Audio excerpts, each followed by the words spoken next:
ఈ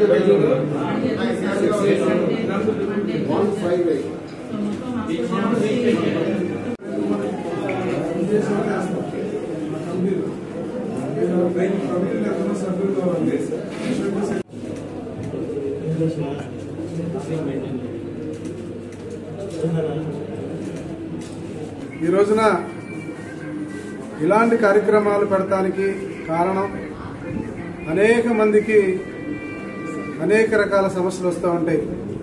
మరి ముఖ్యంగా యాక్సిడెంట్ టైమ్స్లో విపరీతంగా బ్లడ్ పోతుంది. దానివల్ల అక్కడ ఆ యొక్క పేషెంట్ని కాపాడాలంటే ముందు ప్రధానంగా రక్తం చాలా అవసరం. కాబట్టి ప్రపంచం మొత్తం మీద కూడా అనేక మంది మేధావులు ఆలోచించిన తర్వాత ఒక బ్లడ్ డొనేషన్ డే అనేటువంటి దాన్ని పెడితే బాగుంటుందని ఎందుకు పెట్టారు అంటే కేవలం నామకే వాస్తే కాదు, దీని ఒక ఇన్స్పిరేషన్గా తీసుకొని ప్రజలందరూ ముందుకు వచ్చేసి రక్తదానాన్ని ఇవ్వాల్సినటువంటి అవసరం ఉంది. అలాగే చాలా మంది ఇంకా ఒక అడుగు ముందుకేసి యాక్సిడెంట్ అయినా కూడా ఏదైనా జరిగిన రోజున వాళ్ళ అవయవ దానాలు కూడా ఇస్తున్నారు. అంటే రక్తం ఇచ్చినంత మాత్రాన ఇందులో ఇబ్బంది జరిగేది ఏముండదు. మళ్ళీ 1 month 2 months తర్వాత మన సేమ్ యాస్టేజ్గా వస్తూ ఉంటుంది. కాబట్టి దీని మీద ఒక అవగాహన కూడా కల్పించాల్సినటువంటి అవసరం ఇటు డాక్టర్స్కి, ప్రజాప్రతినిధులకి, అందరికీ కూడా ఉన్నది.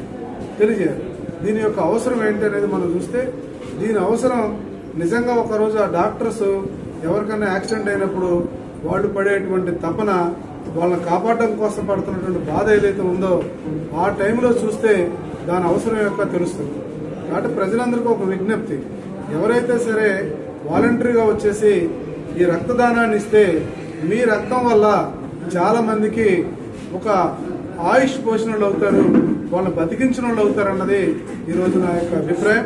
సో అందరూ కూడా దీన్ని పెద్ద ఎత్తున ప్రజల్లోకి తీసుకెళ్లి ప్రచారం చేయించాల్సినటువంటి అవసరం ప్రతి ఒక్క పౌరుడి మీద, బాధ్యత గల ప్రతి ఒక్క వ్యక్తి మీద ఉందనేది నేను తెలియజేసుకుంటున్నాను.